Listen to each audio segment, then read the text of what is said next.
Oui, bonjour tout le monde. Bienvenue au webinaire. On va attendre quelques minutes que les gens puissent se connecter.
Donc, rapidement, on va attendre encore un petit peu là, que l'ensemble des participants puissent se connecter.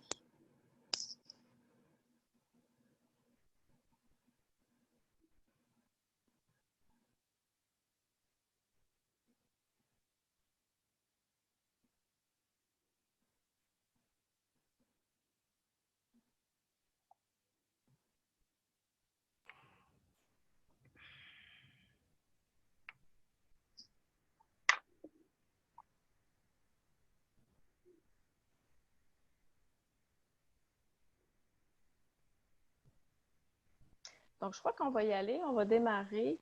Bonjour à tous. Mon nom est Catherine Gendreau. Je suis conseillère au PP de Chine au ministère des Relations internationales et de la francophonie du Québec. Je vous souhaite la bienvenue à ce webinaire qui a pour titre « Étudier au Québec », qui vise en fait à faire un état de situation pour les étudiants internationaux, mais plus précisément pour les étudiants chinois dans le contexte actuel particulier de COVID-19. Vous êtes très nombreux à vous être inscrits, un peu plus de 400 personnes, donc c'est très apprécié. On voit que c'est un sujet qui vous intéresse particulièrement et que vous avez aussi de nombreuses questions. J'en profite en mon nom et au nom du ministère pour remercier l'ensemble des intervenants qui ont accepté de prendre part à l'activité aujourd'hui. Donc, en premier lieu, M. Chen Suiming, qui est consul général de Chine à Montréal. M. Éric Marquis, qui est sous-ministre adjoint aux Affaires bilatérales au ministère des Relations internationales et de la francophonie. M. Jean-François Lépine, directeur des représentations du Québec en Chine. M. Alex Jean-Blouin, qui est conseiller en affaires internationales au ministère de l'Éducation et de l'Enseignement supérieur. Mesdames Marie-Hélène Sultan, coordonnatrice et chef de pupitre au ministère de l'Immigration, de la francisation et de l'inclusion du Québec. Madame Carmel Bérubé-Giroir, qui est conseillère au programme pour les étudiants étrangers au même ministère, et aussi Madame Danielle Volsi, directrice des politiques d'immigration temporaire. Pour vous expliquer brièvement le fonctionnement de l'activité, on va débuter par quelques mots, quelques allocutions, puis par la suite, on pourra enchaîner avec les présentations là, de nos panélistes du ministère de l'Éducation et de l'Immigration. Et on peut aussi aujourd'hui compter sur la présence de 4 étudiants qui sont en fait des représentants là, de regroupement d'étudiants chinois dans des universités du Québec, donc qui vont poser quelques questions. Donc, sans plus tarder, je cède la parole à M. Chen Suiming. Merci Catherine. Monsieur Éric Marquis, sous-ministre adjoint des Relations internationales et de la francophonie, Monsieur Jean-François Lépine, directeur des représentations du Québec en Chine, Mesdames et Messieurs les conseillères et conseillers, 同学们，大家上午好。Bonjour tout le monde. Tout d'abord, je voudrais adresser mes sincères remerciements au gouvernement du Québec pour l'organisation de ce webinaire. Tout comme l'activité d'aujourd'hui, malgré les impacts de l'épidémie, les étudiants chinois ont reçu du soutien et du soin de la part du Québec au niveau gouvernemental et communautaire.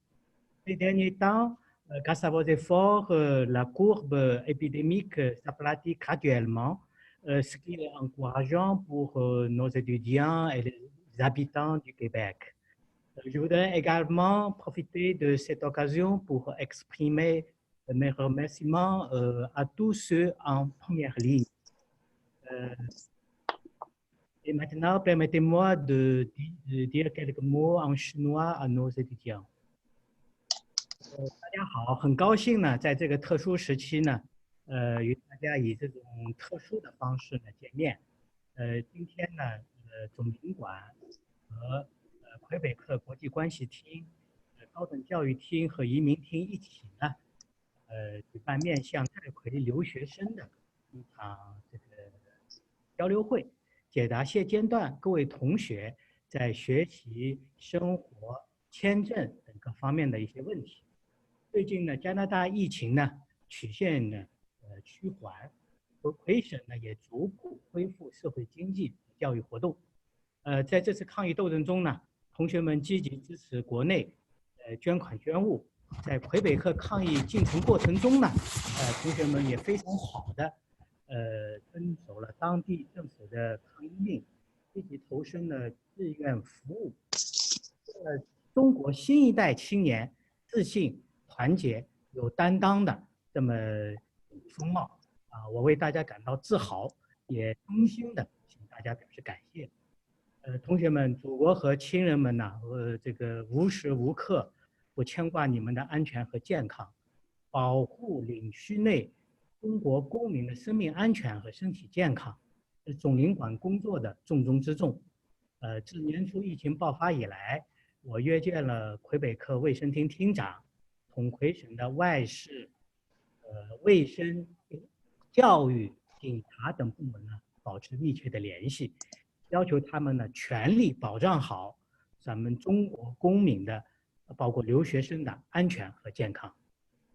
在获悉大家纷纷开展线上教学之后呢，我和教育领袖从包括麦大、蒙大、拉瓦尔大学、魁北克大学在内的近10所大学校长呢进行了沟通，避免同学们因封校呢找不到住所，因疫情呢耽误学业。总领馆呢前一段时期呢，通过学联和侨团，向大家发送了健康。一些较远的学校呢，我们安排工作人员呢专程的驱车前往，把党和政府对大家的关爱呢送到大家的手中。目前呢，陆家使领馆正在和国内家方紧密沟通，努力解决确有困难的中国留学生的回国问题。各位同学啊，加拿大疫情呢正在向好的方向发展，但风险呢依然存在。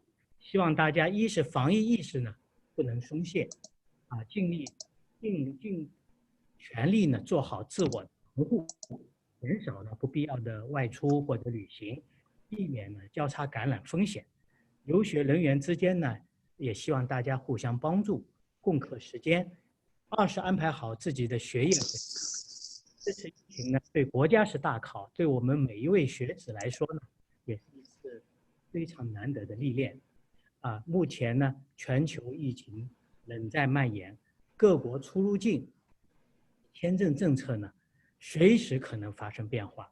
希望各位同学呢，着眼长远，理性规划学习、回国和教学未来发展的计划。各位同学呢，总领馆呢永远在你们身边。年初以来，总领馆通过各种渠道了解同学们的困难和关切，尽一切办法呢帮助你们解决一些问题。在此呢，也希望大家呢关注总领馆的微信公众号，我们会及时发布与大家有关的重要信息。有困难呢，请一定告诉我们，我和我的同事呢将会尽全力帮助大家，服务好大家。阳光呢总在风雨之后，我们衷心希望今天的交流会呢给各位同学带来实实在在的帮助，让我们一起加油，胜利必定属于我们。En terminant, je vous assure que le consulat général est toujours prêt à travailler avec nos amis québécois. pour renforcer nos liens d'amitié, approfondir notre coopération et assurer la sécurité et la santé des ressortissants chinois. Comme on l'a dit souvent, après la pluie, ce sera le beau temps. J'espère vous rencontrer dès que l'épidémie sera chose du passé. Merci. Merci, Monsieur le Consul général. Maintenant, je vais céder la parole à Monsieur Éric Marquis. Alors, bonjour à tous. Ni hao. C'est vraiment un plaisir d'être avec vous aujourd'hui pour ce webinaire Étudier au Québec, qui vise en fait deux choses. Premièrement, de vous partager certaines informations qui vous seront utiles dans le contexte actuel de la pandémie. Et deuxièmement, de répondre à quelques-unes de vos questions. Le ministère des Relations internationales et de la francophonie est fier de contribuer à cette activité. J'aimerais tout d'abord saluer l'implication du Consul général de Chine à Montréal, M. Chen Tieming, et de son équipe, et les remercier pour leur initiative et leur collaboration à l'organisation de ce webinaire. Merci. Je remercie également mes collègues du ministère de l'Éducation et de l'Enseignement supérieur et du ministère de l'Immigration, de la francisation et de l'intégration d'avoir accepté de prendre part à l'activité et qui pourront également faire des présentations et répondre à quelques-unes de vos questions. Je tiens finalement à souligner la présence du directeur des bureaux du Québec en Chine, M. Jean-François Lépine. Nous traversons tous actuellement une période sans précédent causée par la pandémie de la COVID-19. À travers le monde, tous les gouvernements ont dû mettre en place, de manière rapide et inopinée, une série de mesures pour des clientèles ayant des réalités et des enjeux très variés. Le milieu de l'éducation et les établissements d'enseignement du Québec ont répondu rapidement aux besoins. Nous ne pouvons que saluer la proactivité et la créativité de l'ensemble des établissements et des équipes. C'est une priorité pour le Québec de s'assurer que les étudiants internationaux qui choisissent le Québec pour l'excellence de son éducation puissent bénéficier d'un séjour d'études agréable et sécuritaire. Les étudiants internationaux font partie intégrante de l'excellence et de l'innovation du secteur de l'éducation au Québec. Leur présence est vitale.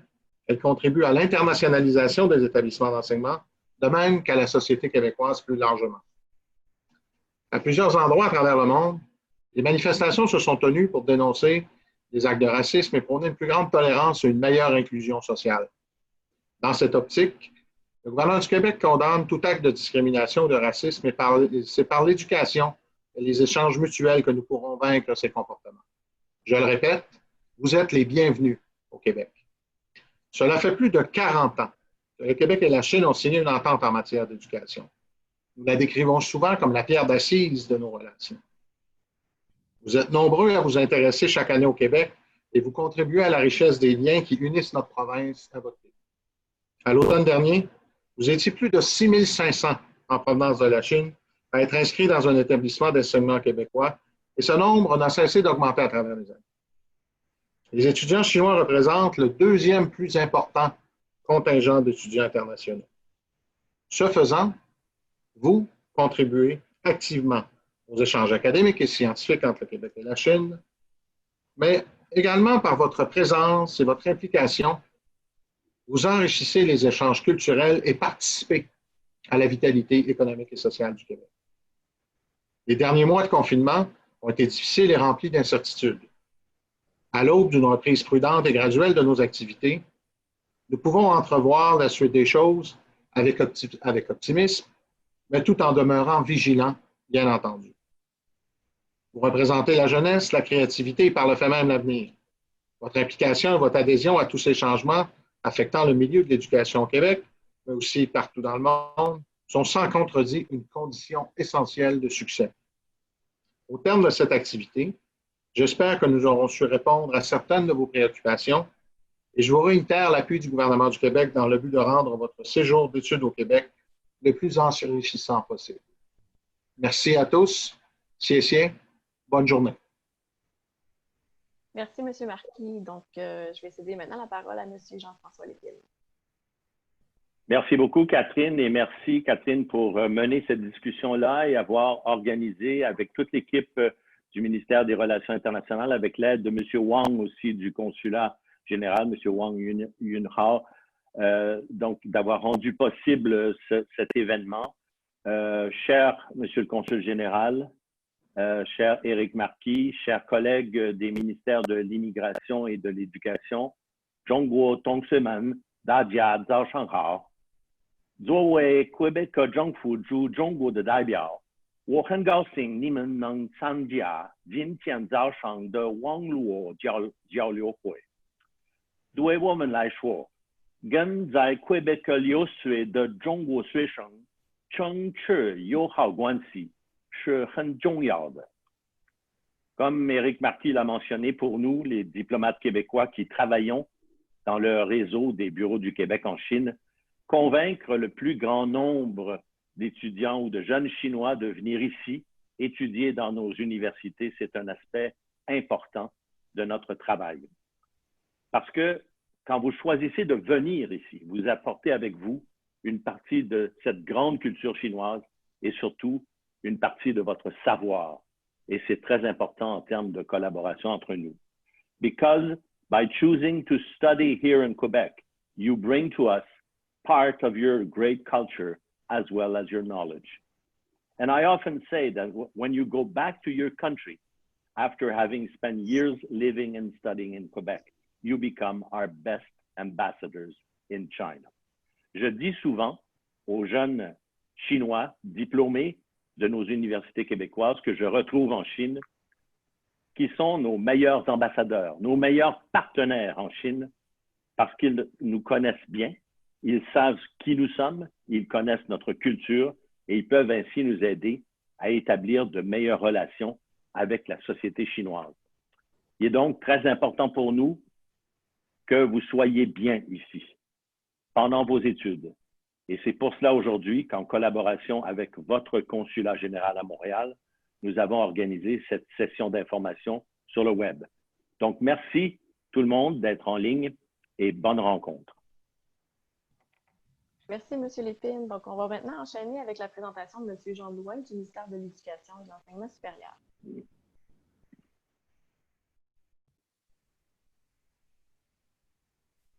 Oui, bonjour.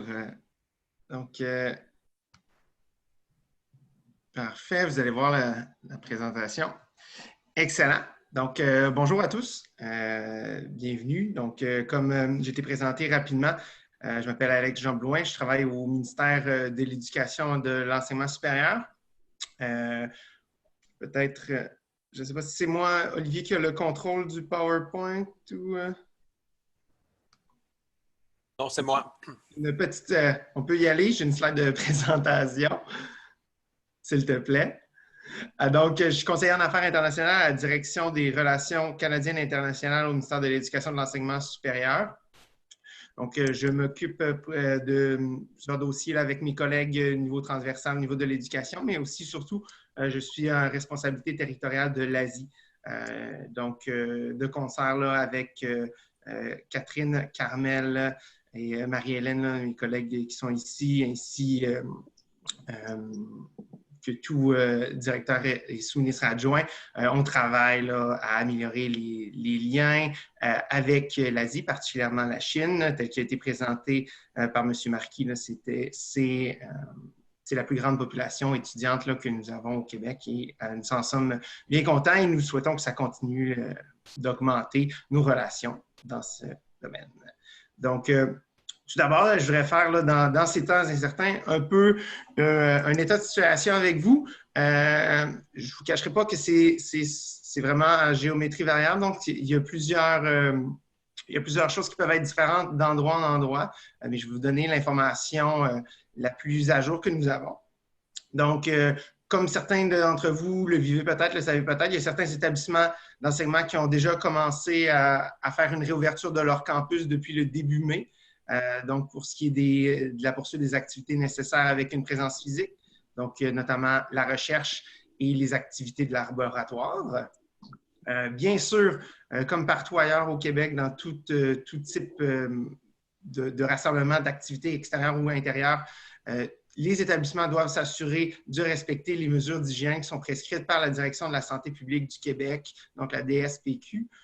Toutes ces mesures et tous les choix qui ont été faits sont en collaboration avec les établissements, le ministère et la DSPQ. Notamment sur les campus ce que vous avez peut-être eu à vivre et ce qui s'en vient pour la session d'automne, notamment lorsqu'on parle des cours en classe qui vont pouvoir reprendre tranquillement. On parle de maintenir la distanciation physique, donc on parle de 1,5 mètres entre les étudiants dans les locaux là, pour les cours magistraux et de 2 mètres dans tous les autres cas, donc que ce soit là, pour toutes les zones publiques là, dans les établissements et les campus. Par exemple, lorsqu'on est dans les laboratoires ou d'autres activités pratiques où est-ce qu'on ne peut pas respecter la distanciation physique, on demande l'utilisation d'équipements de protection individuelle que vous avez sûrement vu là, à travers les médias, là, donc les différents types d'équipements de protection individuelle, dépendamment des contacts qui vont être nécessaires. Donc, il va y avoir plus ou moins de mesures qui vont devoir être prises, là, donc de la blouse, la visière, le masque, le bonnet. Donc, c'est vraiment, là, ça va dépendre des activités. Ensuite, je vous dirais, là, comme j'ai dit d'entrée de jeu, toutes les décisions sont prises en collaboration avec la Direction de la santé publique du Québec, donc que ce soit de l'ouverture ou de la gestion de l'affluence sur les campus. Donc, l'objectif numéro 1, c'est de garantir la sécurité des étudiants et du personnel là, sur les campus. Donc, je pense que vous le savez tous, vous le vivez partout, toute la planète le vit. On met en place le plus de mesures possibles pour minimiser les risques d'infection. Et l'ouverture graduelle des établissements va se poursuivre au cours des prochains mois. Et bien sûr, on vise une reprise le plus normale possible à l'hiver. Pour ce qui est de ce qui est devant nous directement et ce qui arrive à grands pas, donc les sessions d'été et d'automne 2020, comme vous le savez sûrement, c'est une prévalence à l'enseignement à distance. Que ce soit pour vous ou pour vos amis, vos connaissances, votre famille qui voudraient suivre des programmes québécois à distance, donc soit d'ici ou surtout ceux qui sont en dehors du pays. Donc, c'est absolument possible pour les étudiants internationaux de suivre des cours à distance au même titre que les étudiants québécois. Considérant ce qui est en place, dans le fond, considérant la situation, le MES, dès le début de la pandémie en mars, a mis en place diverses mesures afin de soutenir le développement et l'amélioration rapide de l'offre de formation en ligne dans chacun des établissements d'enseignement de son réseau. Donc, bien sûr, c'est certain que des cours en ligne ne peuvent remplacer des cours en classe, mais on met tous les outils en place et tout le soutien nécessaire pour que l'offre de formation soit la meilleure possible pour vous et ne cesse de s'améliorer pour qu'on minimise là, les impacts de la situation actuelle. Au niveau des droits de scolarité, je dois se dire d'entrée de jeu qu'il n'y a aucune politique ministérielle qui est prévue pour réduire unilatéralement les droits de scolarité supplémentaires qui sont exigés des étudiants internationaux. Toutefois, il y a certaines modifications du mode de financement des établissements d'enseignement supérieur qui vont bientôt entrer en vigueur et qui vont permettre l'ajustement des tarifs des étudiants internationaux. Donc, on met cette mesure-là en place pour qu'ils puissent rester compétitifs dans un contexte d'enseignement à distance. On est conscient que c'est vraiment pas la même chose et on n'a pas nécessairement les mêmes retombées ou les mêmes avantages, les mêmes possibilités lorsqu'on est à distance comparément à un suivi qui va être fait des cours en présentiel. Donc, ça va leur permettre d'ajuster leurs tarifs. Justement, donc, ces choses-là vont venir en vigueur dans les prochaines semaines. Donc, au courant de l'été, on vous invite à vérifier auprès de votre établissement si les ajustements à la tarification vont être faits. Pour ce qui est d'un soutien financier particulier, donc le ministère de l'Éducation et de l'Enseignement supérieur n'a pas mis de mesures de soutien financier pour les étudiants. Ça ne fait pas partie des choses qui sont possibles pour nous et du type de budget qui nous est donné par le Conseil du Trésor. Toutefois, sachez que les étudiants internationaux ont le droit, comme toute personne qui réside au Canada, à la prestation canadienne d'urgence s'ils répondent aux critères d'admissibilité. Chose que je ne sais pas si vous étiez au courant, le minimum de 5 000 $ qui doit être gagné dans la dernière année peut avoir été gagné à l'extérieur du Canada. Donc, ça peut vous permettre d'avoir plus plus d'admissibilité là, pour vous. Notez toutefois que la prestation canadienne d'urgence pour les étudiants n'est pas possible pour les étudiants internationaux. Aussi, on vous invite à vous renseigner auprès de votre établissement d'enseignement parce qu'au fil des derniers mois, il y a plusieurs mesures qui ont été mises en place de leur côté et certains ont aussi mis en place des fonds d'aide qui sont pour le bénéfice de tous leurs étudiants. Donc, il est possible qu'il y ait différentes mesures d'allègement ou de l'aide financière directement qui soient disponibles auprès de votre établissement. Donc, on souhaite que vous communiquiez avec eux, donc notamment le Bureau de la vie étudiante. Donc, si vous voulez plus d'informations, donc toute l'information qui est à jour et qui est disponible va être sur le site gouvernemental de québec.ca. Vous avez les deux liens ici. Le premier lien en haut est le lien pour la section éducation, tandis que le lien en bas va vous amener directement dans les questions les plus fréquemment posées au niveau de l'éducation, des étudiants internationaux et de l'enseignement supérieur. Merci. Merci beaucoup, Alec. Donc, maintenant, on va poursuivre avec la présentation de Mme Carmel Bérubé-Giroir du ministère de l'Immigration. Oui. OK, parfait.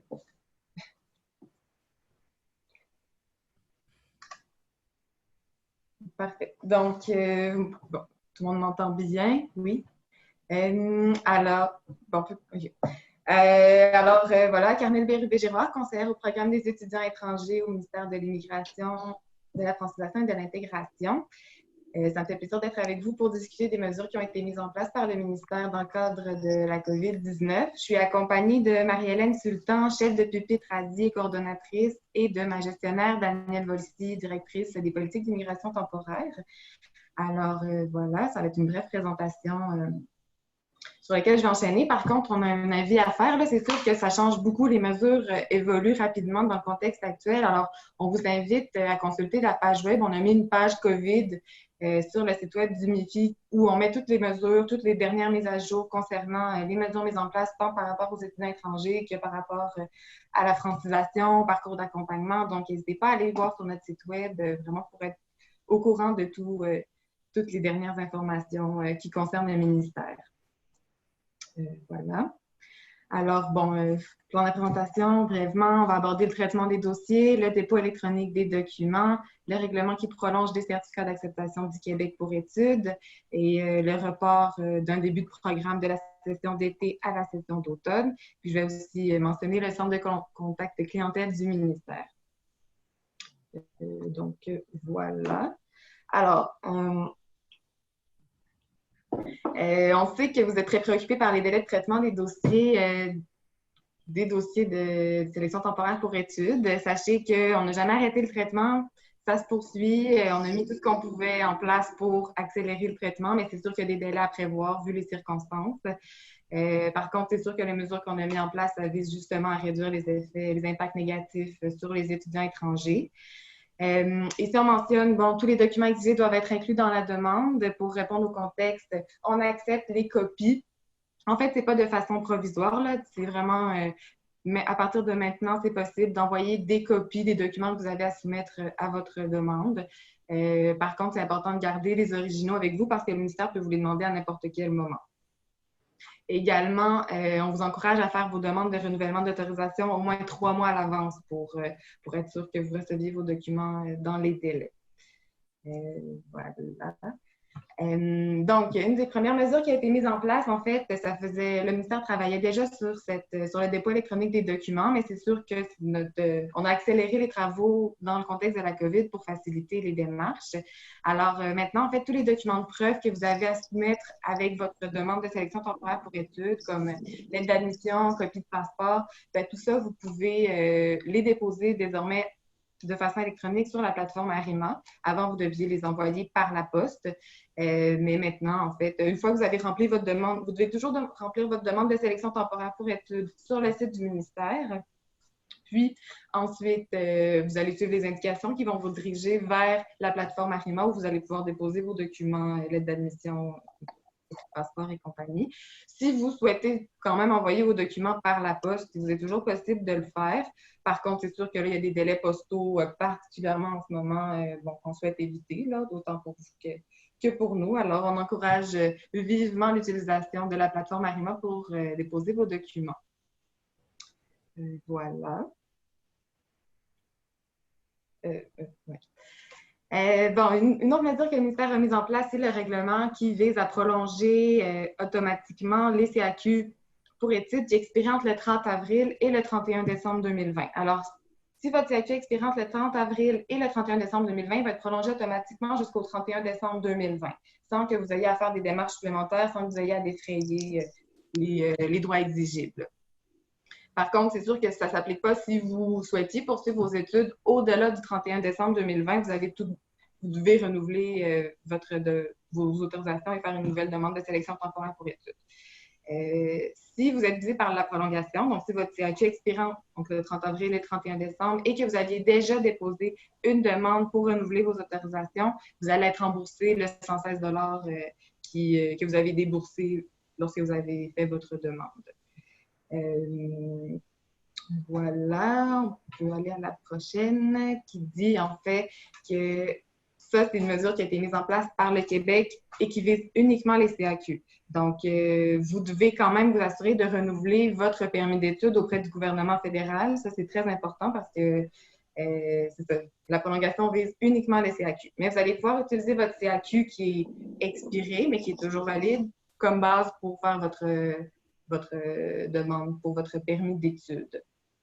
Alors, voilà. D'ailleurs, vous n'avez pas de preuve en soi que votre CAQ, même s'il est expiré, reste valide jusqu'au 31 décembre. Par contre, tous nos partenaires sont au courant de cette prolongation et donc ne devriez pas rencontrer des problèmes, même si en théorie, votre CAQ est expiré. Pour plus d'informations sur la mesure, je vous invite à aller voir le communiqué de presse qui avait été publié lors de l'annonce du règlement. Donc, voilà. Sinon, la dernière mesure, ça vise en fait uniquement les étudiants qui devaient commencer un programme d'études à l'été 2020 et qui, en raison de la COVID, doivent maintenant commencer leur programme d'études à l'automne 2020. En principe, vous auriez eu besoin d'un nouveau CAQ pour commencer finalement à l'automne 2020. Mais là, pour réduire les démarches que vous avez à faire en ce moment, on a décidé que votre CAQ délivré pour la session d'été va rester valide pour commencer un programme à l'automne 2020. Donc, voilà, c'est bon. On espère que ça va pouvoir aider quelques étudiants qui se retrouvent dans cette situation-là. Par contre, il faut noter que la durée de validité de votre CAQ reste la même. C'est-à-dire qu'il y a des bonnes chances que votre CAQ expire avant la fin de votre programme d'études parce que la durée reste la même et la date prévue de fin de votre programme d'études n'est plus la même. Alors, ça va être important de vous assurer de renouveler votre CAQ avant son expiration. Ce qu'on visait à faire, en fait, c'était d'éviter que vous ayez à faire des démarches à faire maintenant dans le contexte actuel où tout est un peu plus compliqué et reporter un peu votre renouvellement, votre demande de sélection temporaire pour études à plus tard, quand on espère la situation sera plus facile. Au niveau fédéral, il est également possible de reporter votre début de programme. Par contre, je vais vous inviter à consulter le site d'Immigration, Réfugiés et Citoyenneté Canada pour suivre les démarches, en fait, au niveau fédéral. Bon, ben j'enchaîne déjà, en fait. Je constate que vous avez beaucoup de questions particulières, en fait, sur vos dossiers. C'est sûr qu'on ne peut pas y répondre maintenant. Par contre, on a le centre de contact clientèle au ministère qui est disponible pour répondre à toutes vos questions particulières. Si vous pensez qu'il y a un enjeu avec votre dossier, n'hésitez pas à communiquer avec eux. Vous avez des numéros à l'écran. Si vous avez des questions plus générales sur un des points que j'ai abordés plus tôt, la prolongation automatique, si vous voulez savoir si vous êtes visé, ou si vous avez des questions sur le processus pour faire une demande de sélection temporaire pour études, n'hésitez pas, ils sont là, sont disponibles pour répondre à toutes vos questions. Alors, utilisez-les, ils sont là pour ça. Donc voilà, ça conclut déjà ma présentation. On va répondre à des questions par la suite. Oui, merci Carmel. Donc, en fait, comme je l'ai dit tout à l'heure, on avait quatre étudiants représentant un regroupement d'étudiants chinois au sein de leur université. Donc, on va commencer avec mademoiselle Si Hu de l'Université Laval qui avait une question à poser.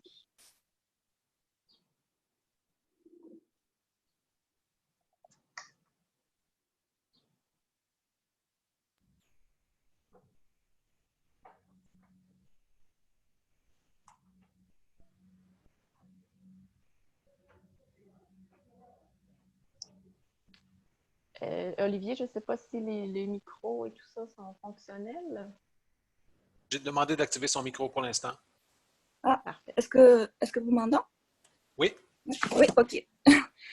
Ma question est, plusieurs étudiants qui devront effectuer leurs études à distance à partir de la Chine durant la saison d'automne aimeraient savoir quelles seront les modalités de reconnaissance pour les crédits effectués et serait-il possible de suivre les cours identiques dans une université chinoise et ensuite demander une reconnaissance de crédit dans un programme d'études offert par une université québécoise. Voilà.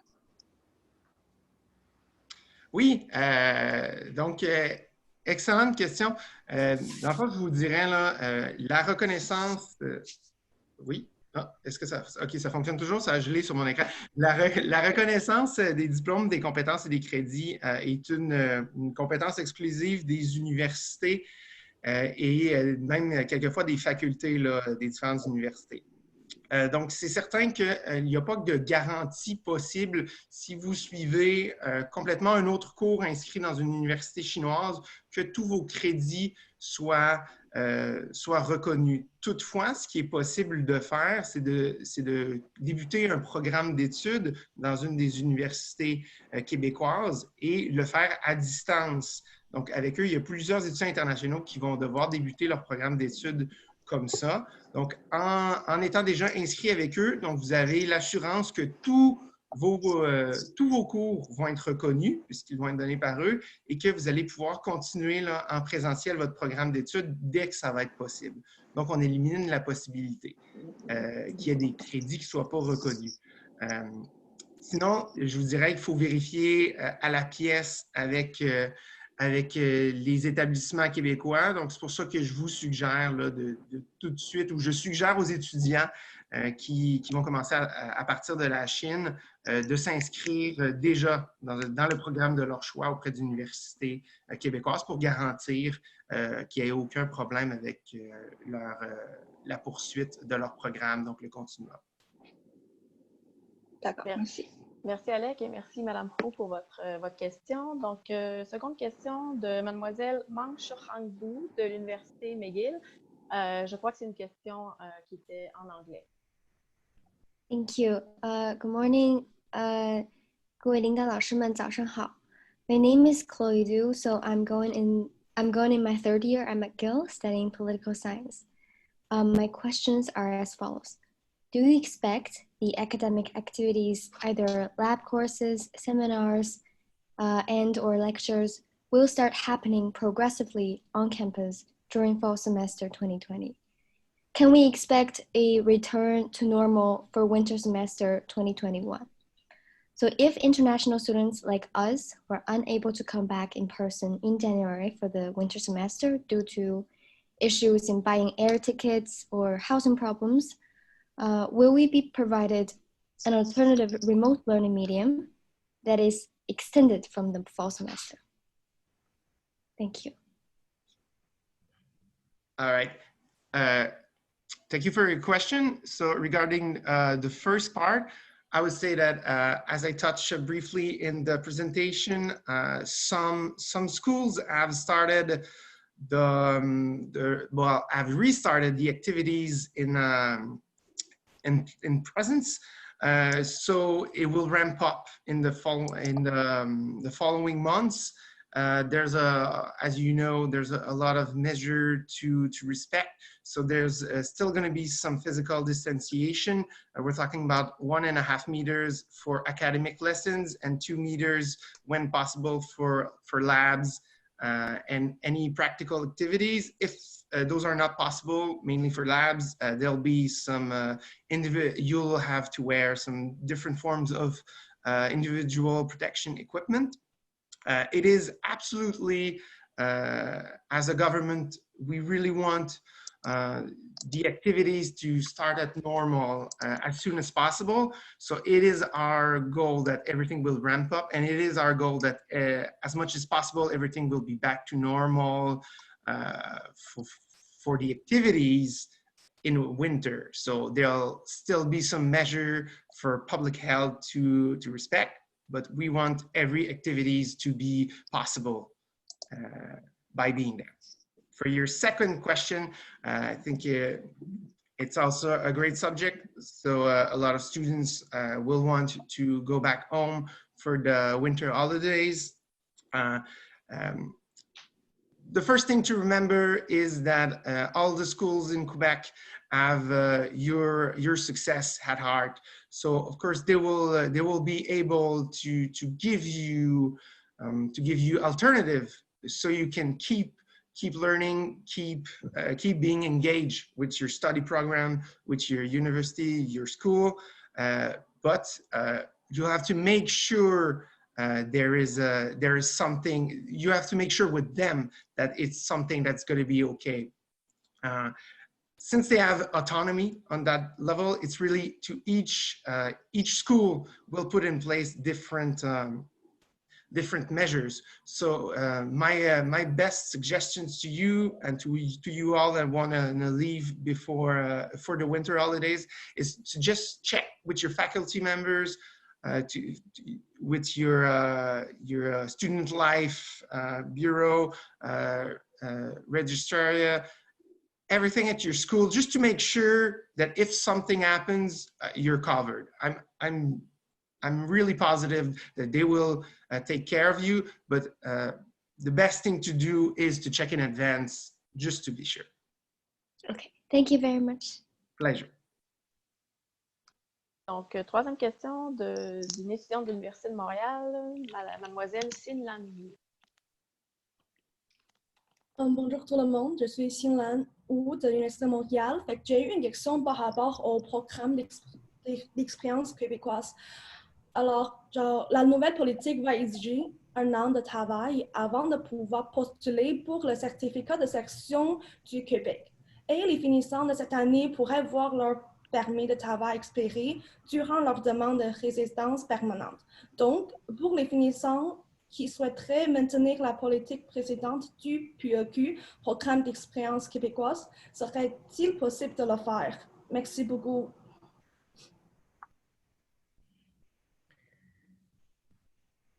Merci. Donc, je vais céder la parole à une collègue du ministère de l'Immigration. Oui, bonjour. Merci beaucoup, Madame San Liu, pour la question. En fait, tout ce qui concerne donc le programme de l'expérience québécoise, on va vraiment vous référer directement à vous adresser finalement à Monsieur Guillaume Vaillancourt, qui est le directeur général des politiques et programmes d'immigration de prospection.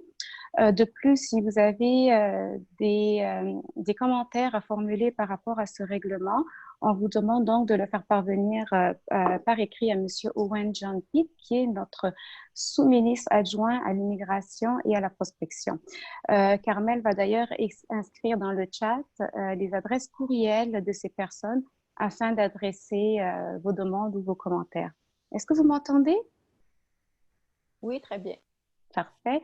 Donc, comme l'a mentionné aussi Carmel un peu plus tôt, toutes les personnes qui ont des questions relativement, qui sont vraiment destinées finalement au traitement de leurs demandes personnelles, on vous suggère donc de contacter directement le centre contact clientèle du ministère.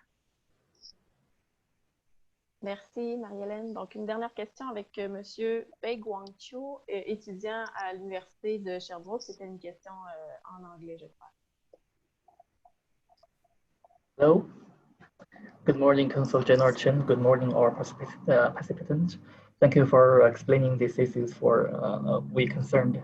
Many students applied the extension of CQ in the past month. However, the processing time has become extremely long since CQ is a prerequisite of extending the study permit. Some students may not be able to receive the new CQ before their study permit expires. So this may lead to some negative consequences towards their studies and immigration status. So could the immigration department accelerate the processing speed? Thank you. Thank you very much for your question. Si vous permettez, je vais initialement répondre à la question en français et ensuite je vais répondre en anglais. Donc, on aimerait souligner bien évidemment que le ministère de l'Immigration, de la francisation et de l'intégration comprend toutes vos inquiétudes et nous sommes sensibles à ces dernières. Donc, on continue de traiter les demandes de sélection temporaire. On a d'ailleurs ajouté plusieurs ressources à nos équipes afin de s'assurer que le traitement des demandes se fasse de manière vigilante.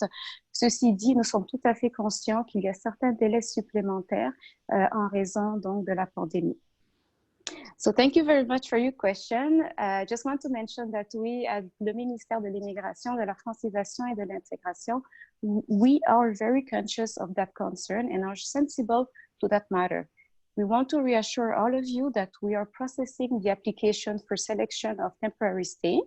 We also added more resources to our team to make sure that the applications are being diligently processed.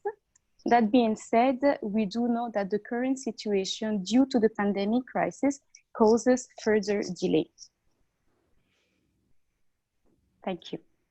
Merci Marie-Hélène et merci aussi aux Catriciens d'avoir posé des questions. Évidemment, je vois dans le fil d'actualité qu'il y a énormément de questions. Je préciserai dans le fond que c'est important de vous adresser aux bons canaux de communication en fait pour adresser vos questions. C'est souvent aussi concernant des questions très personnelles, très particulières. Donc, je vous invite là, à vous référer aux liens qui ont été qui étaient dans les présentations là, de mes collègues là, du ministère de l'Éducation et de l'Immigration. J'en profite encore pour remercier M. le Consul général et son équipe. Mes collègues là, du ministère de l'Éducation et de l'Immigration, M. Marquis, M. Lépine.